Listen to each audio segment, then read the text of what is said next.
Good afternoon. Thank you for joining me on this webinar today. The topic that we're discussing is career coaching. 5 reasons managers should be career coaches. My name is Linda Janak, and I am the CEO and President of TalentGuard. And I have lots and lots of experience in the career coaching area. Probably coached more than 3,000 people. And I also created the Professional in Career Management Training and Certification Program, and you'll learn a little bit more about that today, and we've trained over 300 coaches globally so far. I encourage anyone to link in with me or follow me on Twitter. We post lots of good, informative information about the talent management space. I'm just going to get right in and start on our topic, and for those who are repeat visitors, this is another episode in the talent management space, and many people are going to be familiar with some of the characters, and we introduce some new ones.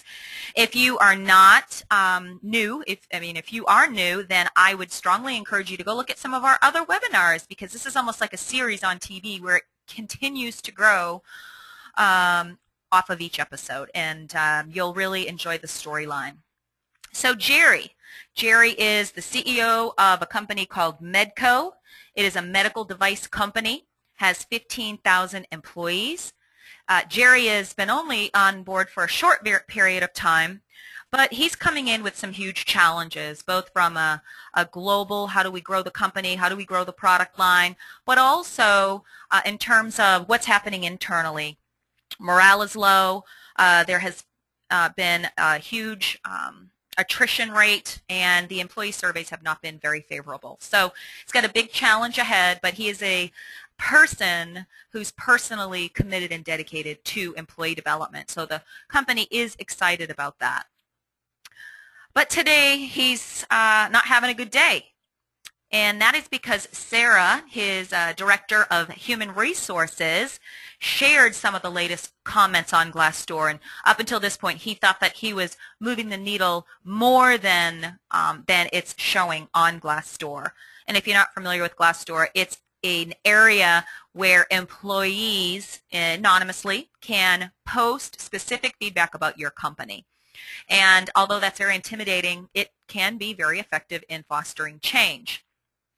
So let's take a look. We see here that Jerry is only liked by about 50% of the employee base. They have a rating currently of about 2.8, so their average is the company's okay. That's not how any CEO wants their company to be looked upon. And you can see here where the red arrow is pointing that the biggest area, and this is what Sarah's research revealed, is in the area of career development. This is where employees keep dinging the company. And so it's something that Sarah believes that Jerry and the executive team should pay attention to. So that was one aspect. The other aspect, the external aspect, is the internal aspect. So Jerry was seeing the Glassdoor comments just on the heels of doing the latest employee survey. And at Medco, they look at 2 things: employee engagement as one of the indicators, and then the performance environment. Are we hitting our numbers as the other indicator? And overall, across the company from 2010 to 2012, and they do it every 2 years, is that there has been a drop in favorable responses. And so Jerry does not want that trend to continue. So he has challenged Sarah to figure out a strategy that will stop that number from declining and then gain some growth and some points in both areas.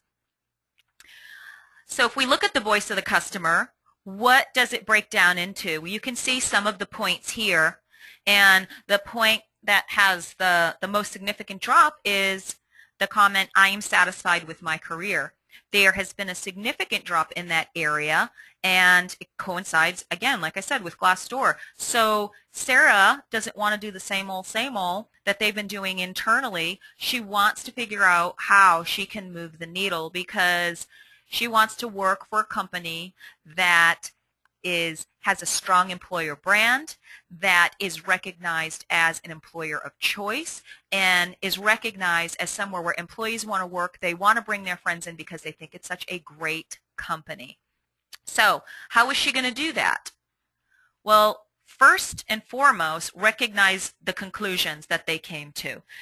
She realized that there is huge opportunity ahead to make some changes, both in the area of employees being concerned about their career and having a sense of belonging.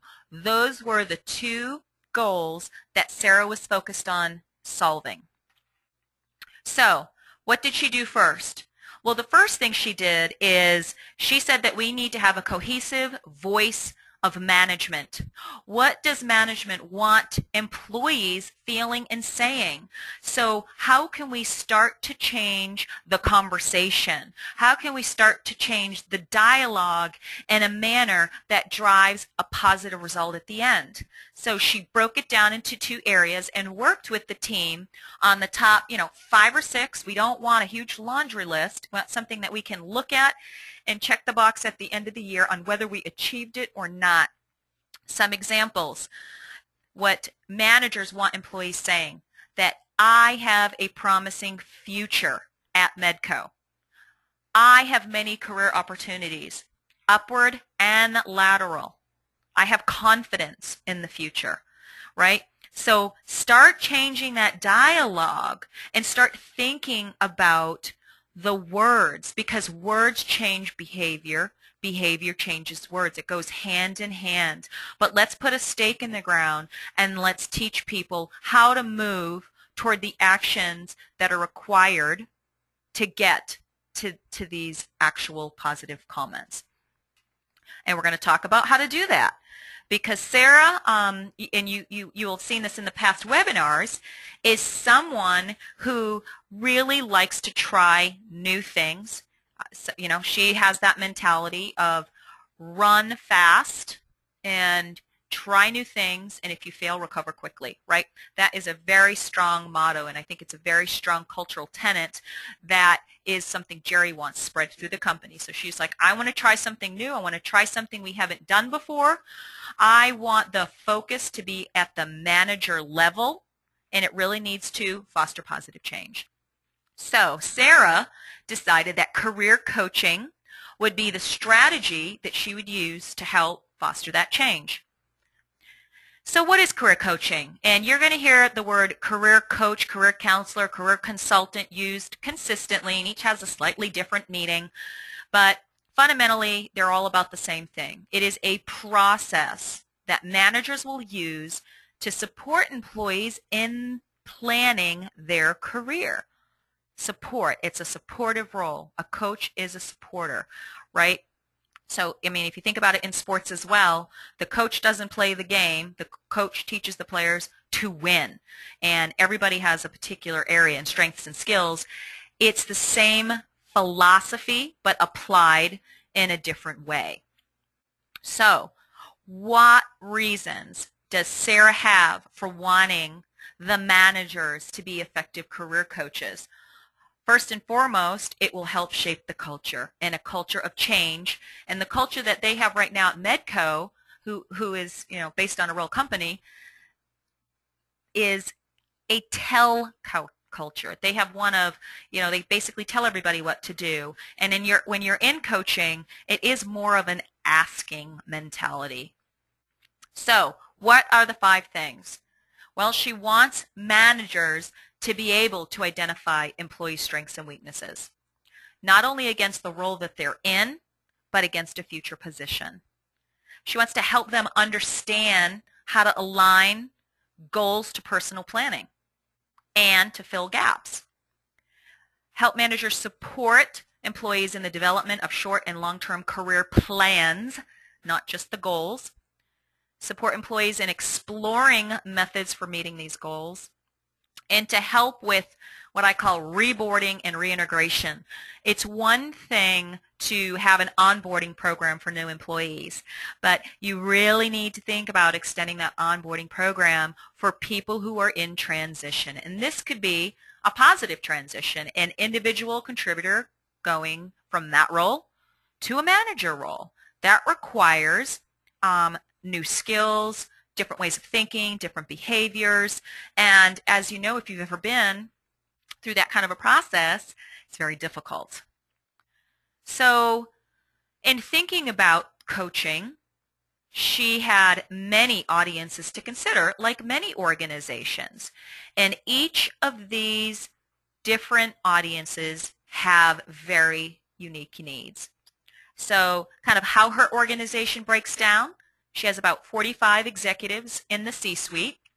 That is CXO means CMO, Chief Marketing Officer, Chief Sales Officer, Chief Executive Officer, those types of roles.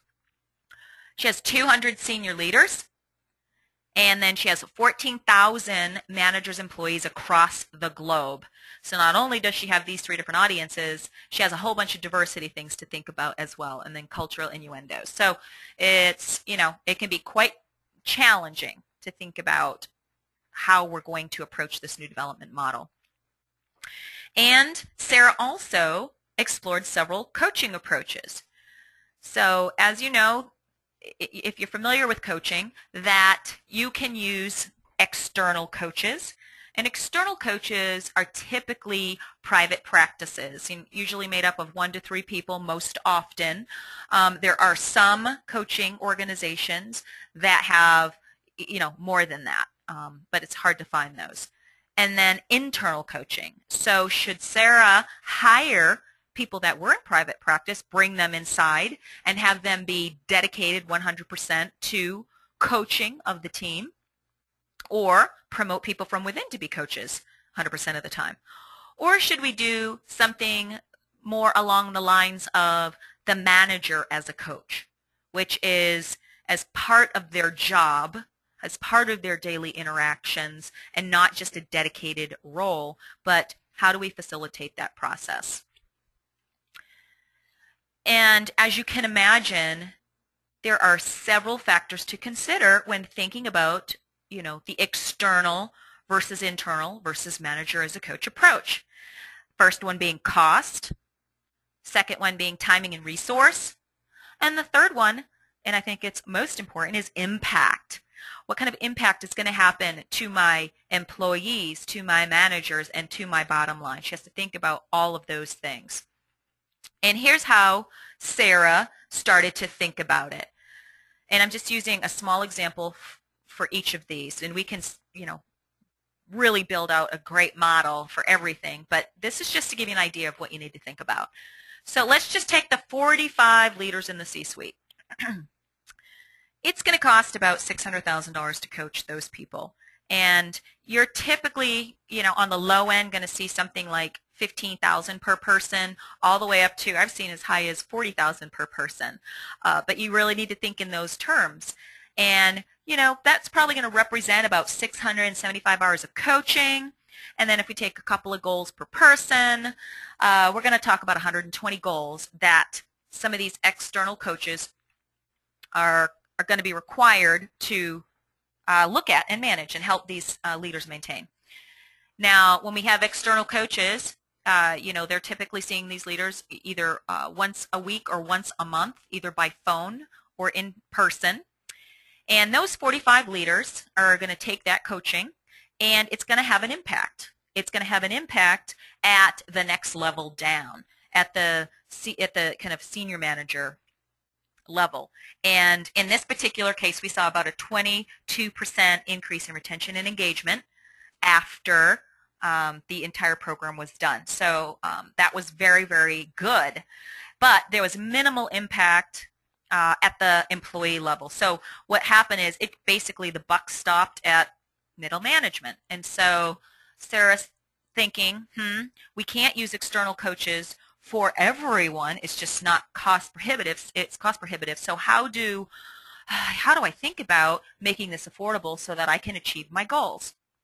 Well, she said, let me look at internal coaching. What's that going to look like? Well, we can see here, if we just think about as the example to start with, the 200, that's probably going to cost you about $225,000. That's a lot more affordable. You're going to have 1,000 hours of coaching and training, because you have to train these people to be internal coaches. And then those 200, if you take 3 goals each, are going to focus on 600 goals. It's easier to focus on the goals, more of the goals, when you're internal because you can facilitate them more often. You get to see that direct impact. And what we saw is that that level of coaching at that level shifted down to about 3,000 managers felt that impact, which meant that they got to focus on achieving 9,000 goals total. That's pretty significant. But the buck did not stop there. The managers then applied it to their employee pool. And so we're talking about an impact of about 33,000 goals, all talking the same language, all using a similar coaching style. And so Sarah thought that could be significant. However, as we said, there are different audiences. So what she decided to do was have a blended coaching approach. And she decided that she was going to use external coaches to train 45 of those. She was going to use kind of internal coaching model, 200 of those, training as what we call train the trainer. And then the managers and directors, employees, the 14,000 would be trained on coaching as a competency, specifically career coaching. And let's talk about the reasons why she chose that blended approach. Well, they're pretty significant. If you're thinking about the C-suite, they are typically dealing with some significant issues, politics, strategies. So oftentimes, CEOs need someone to coach them that has a specialized skill, usually coaching CEOs, because CEOs can be pretty tough to deal with. So you have to have someone who's got the skin and the experience to be able to lead some of those individuals. And one of the benefits we saw as a result of doing this is that it demonstrated to the entire employee pool and management pool that coaching was an acceptable method for improvement and development. What you will typically see, and I see this often in any size organization, is if somebody signs up for coaching, it is looked upon negatively. We cannot have that kind of view. They're fearful that they're getting coaching because they're going to lose their job. And that is not an accurate thought. So we have to shape those thoughts, and we shape the thoughts by focusing coaching with our high performers as well as those that need shift and transition. Some of the challenges that Medco had was they couldn't source enough coaches to coach the 45 people. So that was a real challenge. And then when they found several coaches, each one was trained on a different methodology. So they weren't all using and adopting the same process internally. One of the things that I see go by the wayside, and I think is extremely important, is you need to onboard your coaches. If you are not onboarding your coaches, you're doing a disservice to your organization and to the employee, because coaches, first thing I do is understand what's happening in the organization, what are the goals, what are you experiencing in terms of challenges, how is it impacting your employee population. I want to know what are the dynamics of the team. You have to know those things so that you can take into consideration all the things that could and will happen during that coaching engagement. And sometimes some of the challenges, the management and monitoring of those relationships, how do you know it's really working? It's hard to monitor that externally. And the biggest challenge, I guess, that I see, not that I think it's a challenge for the people being coached, but oftentimes management and HR will have the perception that there'll be huge derailment. And by derailment, I mean if I provide coaching for this person, they might leave. That is always something that could happen. You're not going to get away from that. But that is not the intent of coaching. Coaching, specifically career coaching, is focused on enabling that employee to understand their skills and strengths, and then giving them the tools and the resources and the support to move them forward. And employees are not taught that. Managers are not taught that. No one is taught that. We're not taught that in university. We're not taught that when we get our first job. We just kind of figure it out along the way. We need to change that mentality as an organization and as a talent development team. So, internal coaches. What were some of the benefits and challenges there? Well, the benefit is that we're really learning how to coach as an organization, and that's driving effective discussions. So what managers are really learning how to do is give effective feedback, ask the right question, build a trusting rapport, all things that we usually ding our managers for, especially during performance review time. We're able to have better management and measurement ability. Who's being coached? How are they being coached? How often are we meeting? And how is that rolling up? We can see some of that if it's internal. There is a very consistent process because you want to train managers on the same methodology, and it's just a lot more affordable. The challenges that Medco ran into is that they're a global organization, so travel was an issue. So they had to think about how would we still have this coaching mentality if we can't meet face-to-face. And since they were very progressive, they were oftentimes got to use Skype or whatever internal mechanism that they have that allows them to meet either face-to-face and or through their employee development tool. Now, the question I get a lot of is, what about ego and buy-in from managers? And how do they really manage it? How can they be transparent coaches when they are accountable for a specific thing? Sometimes you have to tell people what to do. With the number of hours of coaching that I have with individuals, you can be an effective coaching manager and still drive results. I would challenge you, and have seen it over and over again, that you'll actually be a more powerful manager and get better results if you learn how to do it the right way. And then the learning capacity. How are we going to make time to train the managers so that they get the right skills and then can apply it internally? Because we're all busy and we're, all running at 1,000 miles an hour. And then what about manager as coach? We all share some of the same as the internal coaches, but one of the real benefits is as the manager, you really have insight and perspective on who your employee is already. A lot of times you get to see the oversight of their work. Even if you're remote, you're still having discussions about that. If you're a coaching manager, you will definitely build deeper connections across the organization. And not only will your employees feel more valued, you will start to feel more valued because you'll feel that your conversations are richer and you're getting more out of it.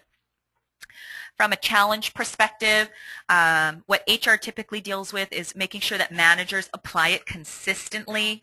Sometimes, when managers are in there and they're being a coach, sometimes they can set unrealistic expectations. So we have to ensure that managers really know how to be effective coaches with different styles of people. And then the two areas that really get in the way is if you are setting managers up to be effective coaches, but they have no information on the kinds of resources that are available within your organization to help facilitate change and development, that's a hindrance to them. They've got to have career resources at their fingertips and know what's available, not at the very detailed level, but know where to get it to help facilitate those discussions. So these are just some things that Medco had to think about, and they realized when they did their post-mortem after their pilot, and that's what we're going to talk about next. So Sarah knew from all the other projects she launched that it is very important to start with a pilot and to understand what works, what doesn't work, and how to tweak it before you go with a full-scale rollout in a company. Doesn't matter if it's a service, a process, or a product. Understand what you're getting into. And there was a criteria that was set among the talent team and the executive line. So those included, they had to be a high-performing employee. They had to have relevant skills. Relevant skills meaning they sort of kind of had a coaching style anyhow, or were open to the questioning style of management. Positive, well-liked, and a successful manager already. And what they looked at are the face-to-face engagements. They looked at the 360, and they looked at the performance reviews to try to pick that initial pool. And it's from an initial pool of those who actually raised their hand and said, I want to participate and take part in this. There are many ways that you can go about that. You might want a nomination process, but this is just the way Medco chose it. So it's not the end-all be-all. It's just an idea for you to think about as you're moving forward. Now, once she had a pool of people that were willing to step up and be basically the starter group for helping to facilitate this change in culture to more coaching, Sarah decided after extensive research that she wanted to use a methodology called Professional and Career Management Training, the PCM. What does that look like? Well, you can see lots of blue and green boxes, and it might look very intimidating and a lot of work, but it's really, really not. You're talking about 40 hours of training. You can have straight training or over the course of time, however you want to deliver it. But what I first want to talk about before I talk about the methodology is the top part of this chart is all about the coach, specifically the blue part. The green represent competencies for career coaches. But the blue part is what the manager does. The bottom part is what the employee does. And the reason why that 50-50 diagram is there is because telling employees that they're responsible and accountable for their own career does not work. People keep spreading that communication in their organization, and it is something that I have seen fail over and over and over because employees do not feel valued when you say it's all yours. It needs to be one communication of collaboration, that as your manager, I care about your career and I want to help you. And as an employee, I need to say, I know that I'm accountable for doing the things that are expected of me, and I need to get those things done for you to be able to help me. So that first and foremost is critical. Once you have that fundamental belief and philosophy and it's communicated in the organization, then we can start to think about, well, what is career coaching, right? How do we make this work internally? Well, what you can see here is what most organizations do is they go get a course on Coaching 101. That is only one portion of a successful campaign. And here's why. People need to understand what career development is, what career management is. They have to have that background knowledge and information in order to be effective.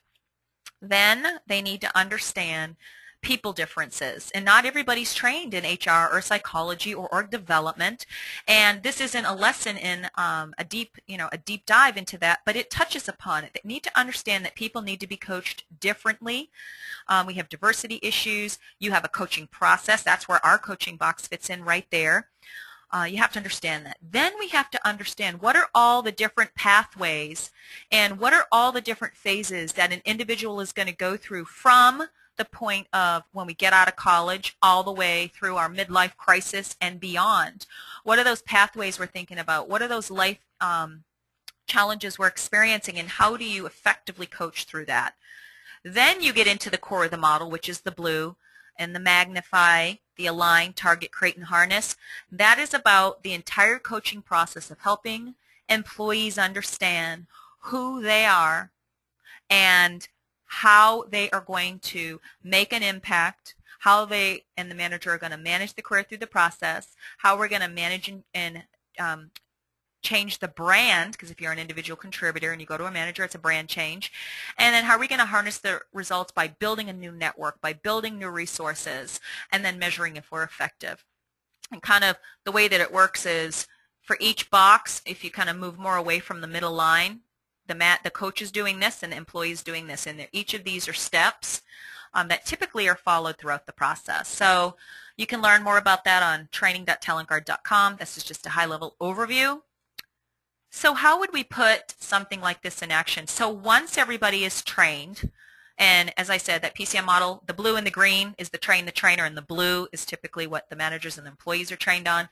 How do we see results with the coaching process? What is it going to look like as somebody goes through it? What I'd like to do now is take it down to a real manager to employee perspective and show you what that might look like in your company. So I'd like you to meet Jack. Jack has been in customer support for a long time. He's kind of considered the guru of the group because he knows so much about the products and about the customer base.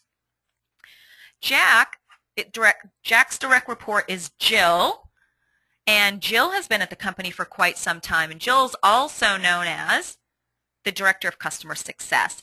So she has a very important role because it impacts customer satisfaction, it impacts the employer brand, and it impacts how employees feel about the company, because she really is one of the faces of the customer. She's an advocate. So let's take a minute to look at Jack's career. What has his progression to date looked like? Well, we can see he started in about 2000, spent quite a bit of time as a customer support assistant, so just kind of, some of the lower level things. Then he got the opportunity to be front-facing with the customer and deal with the customer, one-on-one on the phone, and resolve any issues that came up. He's been at the company, you can see, about 6 years or so. He has a bachelor's, and he has aspirations. He wants to either be the VP of Customer Success or the VP of Quality Assurance. So one's more customer-oriented, one's more technology-oriented. And he recently got an opportunity to start to see some of his aspirations being realized because he was promoted to Customer Support Manager. And he has 5 employees. So it's a very exciting time being a first-time manager. Well, if you remember your first 90 days as a first-time manager, you're going to remember how exciting it was to be able to start to think about being a leader of other people and shaping other people's destinies and careers and shaping the strategy and being the one responsible. But it's also very disorienting. You feel confused. Do you focus on process first? Do you focus on people first? Oh my gosh, I've been going to happy hour with these employees talking about every single part of my life. What part do I hold back? What part do I continue to share? How am I going to give performance feedback when this was my buddy? Very challenging thing. So that's one aspect of it. The other aspect is he has new expectations. So what is his manager now expecting of him as a manager of people, and what goals are going to change, and how much is he hands-on and how much is he hands-off? But the problem, like most new managers, is they don't want to ask for help. They are nervous when you get into that new role about showing any kind of incompetence at all. And in the cultures typically support that, because some cultures say, just go run and figure it out and do it yourself and blah, blah, blah. Well, that's not a coaching-oriented culture. That's a tull culture.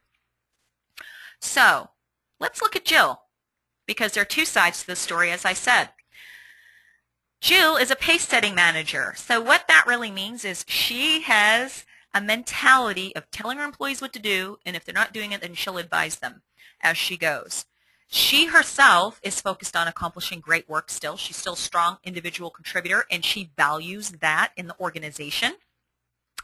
She believes that employees are capable of achieving their own goals with little supervision. Why should I have to manage them? They're smart, independent people. They should be able to figure it out. Well, mainly that's true, right? We all want to think that way.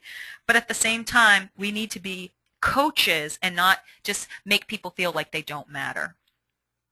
When work isn't up to standard, she typically will take over and make it happen or do it herself, rather than coaching people, her team, specifically Jack, through some of the changes that he needs to learn. And her motto, since she's been at the company, and it's been over 10 years, is, hey, I'm just going to do it. I'm just going to get it done. But she realized after going through this PCM training that that might not be the most effective way to get the best out of her people. So once she went through the PCM training, she started to make a list of how she wanted to be with her employees, how she wanted to be an effective coach and what she would need to do in order to change her behavior. Well, she has to first focus on growth of the employees, not on herself and getting work done. Help employees identify their strengths and weaknesses. So teaching managers how to really dissect that, it's not an easy thing to do. Or if it is easy for some managers, they say, here's the problem, but they don't really coach you through how to fix it. They just say, go fix it or go to this training course. That certainly is not an effective coach.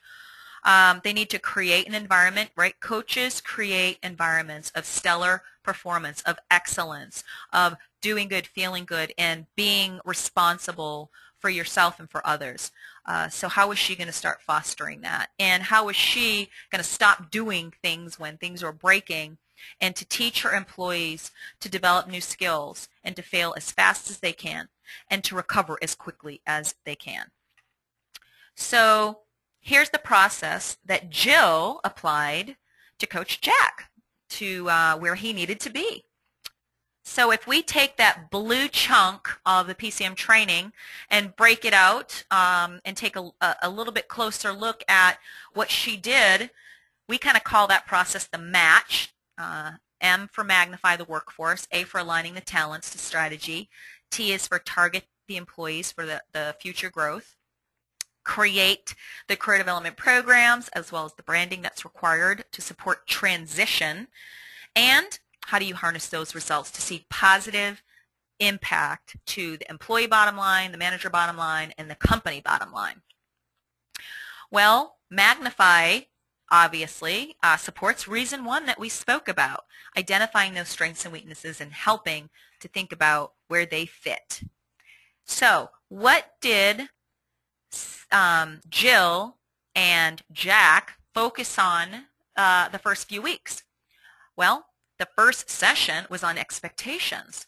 What does Jack think Jill expects of him, and what does Jill think Jack expects, and are they in alignment, out of alignment, and how do they come up with something that's clear and transparent for both of them?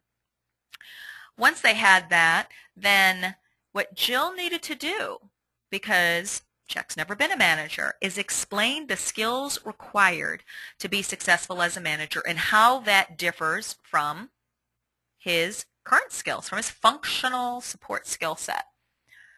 Then she also had to help him identify 3 goals that were more management-oriented and not individual-oriented, which he's used to setting because he's not sure how to set goals that span beyond him.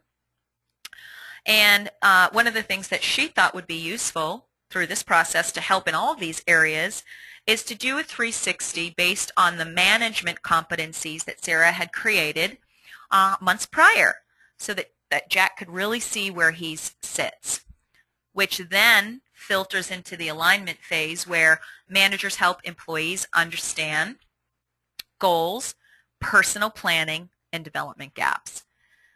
So what Jill did is, first, she had to be taught on how to share, and she was taught on how to understand and interpret 360s so that she could effectively understand how to move the needle. And what she and Jack did is they did not take the report and put it in a drawer. They took the report and prioritized the development. Now, where I see most organizations fall down is they say, here's development for 3 months and it has 10 things on it. Well, I'm here to tell you, you can only focus on 1, maybe 2 every 3 months of a skill development goal, improving your delegation skills, improving your communication skills. It definitely takes that long, and you have to set that expectation in your company. And what I most often see is somebody's put on a PIT plan, they say they have 30 days to improve it, and if not, they're gone. That's not the right way to do it. If you're going to do it right, you have to know that it's going to take time, and you have to be committed to basically transforming your process. So think about the first 3 months as ground setting. The second 3 months, you're really starting to see that impact take hold. So she used that, and once she had that done, she started to think about, well, what skills are impacting the particular goals that Jack needs to achieve, and there was some significant impact. So when we were looking at the goals and thinking about the prioritization, she was able to lay those out for Jack so that he could focus on the right things at the right time and to be able to communicate that as they continued to move forward. And now targeting supports reason 3. How do managers support employees in developing their career plans? Well, Jack has aspirations, as I shared. It's one thing to think about the here and now, but employees, as you know, want to think about the future. The future does not necessarily mean up the ladder. Sometimes it means across the ladder, and sometimes it means down the ladder, especially now that we have a huge baby boomer segment that's going to be exiting the company. Sometimes they don't want to just exit right out the company. They want to downsize, or they want what I call decelerate in the organization. And that can be a huge benefit for companies because they have so much intellectual capital and knowledge in those brains. There's just a better way to go about, that process. So what she did is she helped Jack put together a career plan based on his aspirations that really gave Jack an insight. Really, that's what employees are looking for, insight into what might be expected of him from a skill, experience, capabilities perspective in the future. So that as he's starting to grow his skills in his current role, he can be thinking about, wow, well, I know in that role I'm going to have to demonstrate this experience. So how do I start that process now? It's really like planning a trip. You start here. If you're going to go to Alabama, you mark your entire way through a map. This is what career planning is all about. It's road mapping. It's having a destination, achieving that destination, and then getting to the next one. So that is what coaching is all about, coaching from spot to spot to spot and dealing with all of the challenges that can happen in between. But also what we taught Jill as an effective coach is how to start thinking beyond her department and really start thinking with her peers across the company.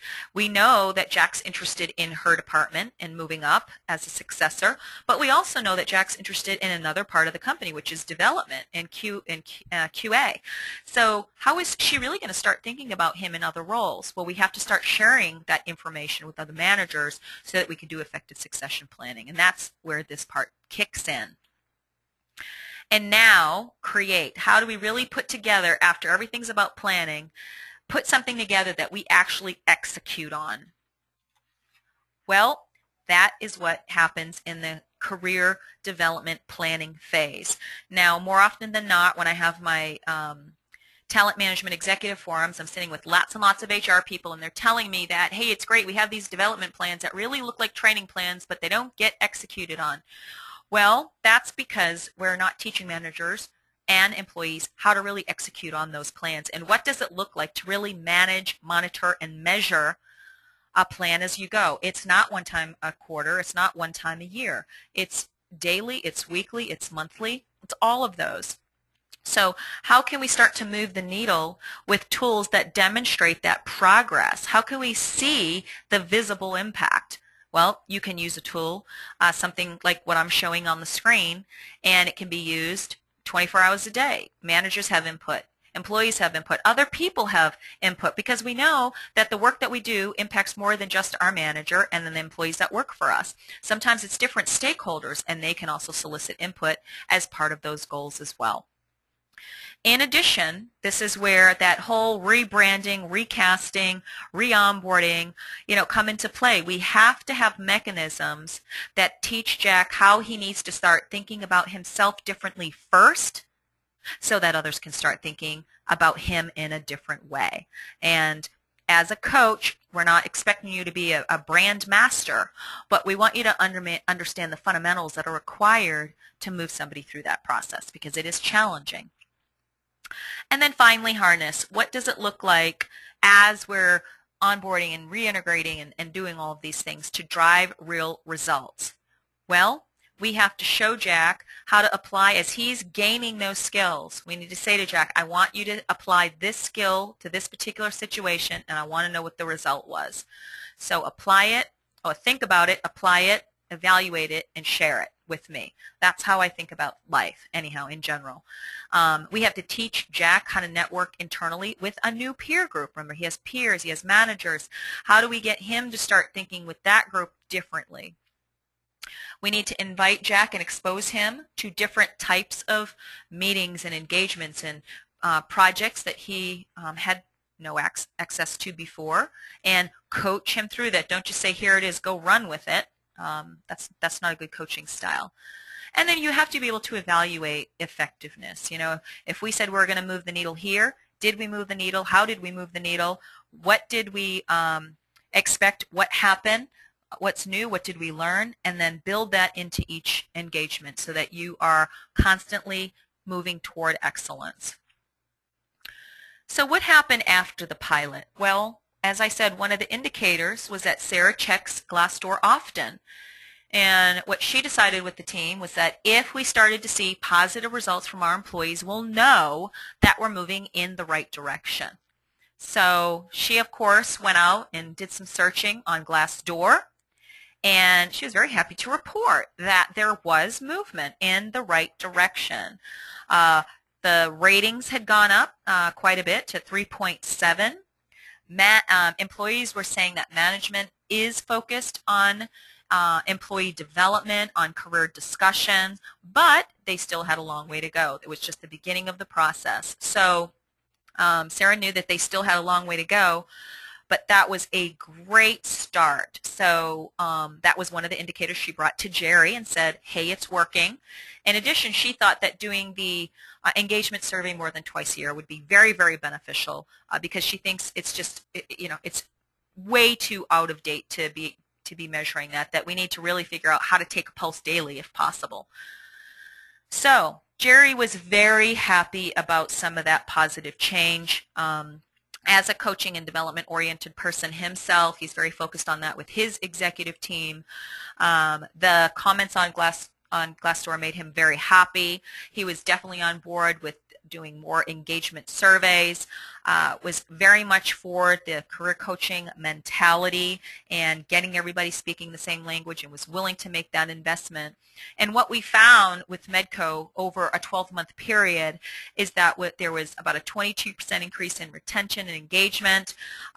We had some of that business performance was starting to go up. More goals were being achieved because we could measure it through the dashboard. So that was very encouraging to him, so much so that they trained the whole organization and they went through to the next level. So that concludes the story, and the story included a little bit about the process, a little bit about the methodology, and a little bit about how it actually was applied internally to foster positive change. Just a little bit more about TalentGuard. We are a software as a service talent management company. We have many modules that you can buy in our cloud suite, either as whole, or usually what most people do is buy the module at a time, which I think is a good thing because you learn a lot about what works and what doesn't work in your organization so that employees are using the tool.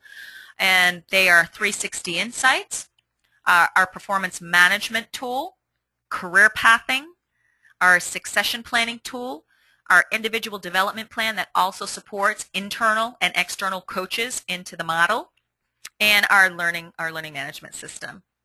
In addition to that, it's just kind of one piece of TalentGuard. What we also do really well is we specifically map content to competencies so that when we know what those gaps are, we serve the right content up immediately so employees can act on it in seconds, and that is all kinds of different learning content that spans many different industries.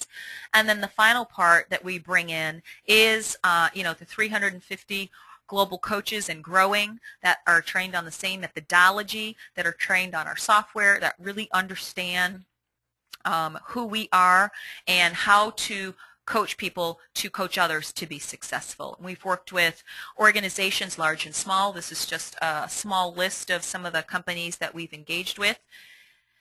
And as far as upcoming events, November 8th is our 10 steps to creating a culture of coaching. And that really is going to focus on the more strategic side of change management, not really the process that we were talking about today. That's on November 7th. If you are interested in learning more about TalentGuard, either our consulting services, anything from creating a talent roadmap to how to implement a career coaching program or to sign up for becoming a PCM, please feel free to email us if you'd like to see our products. Also, you can just request a demo either by calling or filling out a form. And now it's time for question and answers. I strongly encourage you to reach out to me via email or LinkedIn or whatever you want to ask any questions that you have about career coaching, internal, external, and becoming a PCM.